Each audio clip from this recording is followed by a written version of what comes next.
जय श्री महाकाल भाइयों बहनों।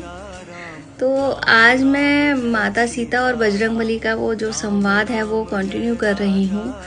जब माता सीता को तसल्ली हो गई कि हाँ यह रामदूत हैं, तो फिर बजरंगबली बोले, माता मुझे बहुत भूख लगी है, आप आज्ञा दें तो मैं कुछ फल खा लूँ, क्योंकि मैं भूखा हूँ, बहुत लंबा समुद्र पार करके आया था। तो माता बोली, हाँ पुत्र तुम जाओ कुछ खा लो, लेकिन ध्यान रखना यह बहुत मायावी राक्षस हैं और इनसे तुम्हें कोई नुकसान ना पहुँचे। बजरंगबली बोले, माँ फिक्र मत कीजिए, मैं कुछ खा पी लेता हूँ और पूरी लंका का जो है मुआयना कर लेता हूँ, क्योंकि कल को जब हम युद्ध के लिए आएंगे तो प्रभु राम को मैं ये संदेशा दे पाऊँ कि यहाँ पर कितनी सेना है, कैसे हथियार हैं, कैसे कैसे मायावी राक्षस हैं, तो उससे इनके भेद हमें पता चल जाएंगे। तो माता की आज्ञा लेकर वो आगे चले फल खाने के लिए। तो जब वो अशोक वाटिका में फल खाने लग गए, वहाँ फलों की रखवाली दोस्तों ऐसे की जाती थी जैसे कि सोने चांदी जेवरात होते हैं उनकी रखवाली होती है, क्योंकि लंका में फल खाना वर्जित था। वहाँ मांस मदिरा का भक्षण किया जाता था, ताकि जो राक्षस हैं उनकी जो बुद्धि है वो कभी सही ना हो पाए। अगर अच्छा खाना उनको खिला दिया जाता तो उनकी बुद्धि जो है वो इतनी भ्रष्ट नहीं होती।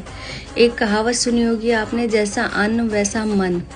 तो यही चीज़ थी कि वहाँ पर किसी को फ्रूट्स नहीं खाने दिए जाते थे, फ्रूट्स को बहुत ध्यान से रखा जाता था।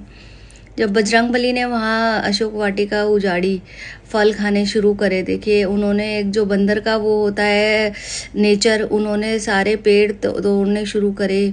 अब उसका भी एक कारण था दोस्तों कि लंका में कोई मृत्यु नहीं हुआ करती थी, तो मृत्यु नहीं होगी तो चिताएं कहाँ से जलेंगी।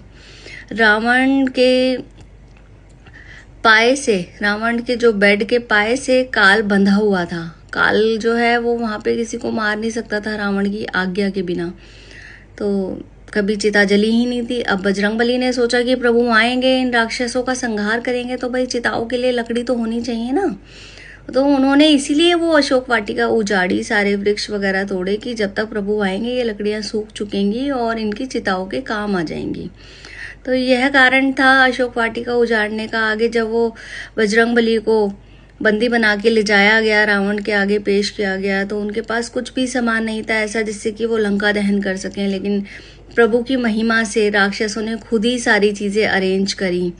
सिर्फ एक विभीषण जी थे जिनके घर से तेल, माचिस, कपड़ा कुछ भी नहीं आया था। और दोस्तों जब लंका दहन हुआ तो पूरी लंका जो है राख हो गई जल के। सिर्फ एक विभीषण जी का ही घर था जो कि बिल्कुल ठीक रहा, जिसको कोई भी हानि नहीं पहुंची। तो ये प्रभु की महिमा है दोस्तों। प्रभु ने जो करवाना होता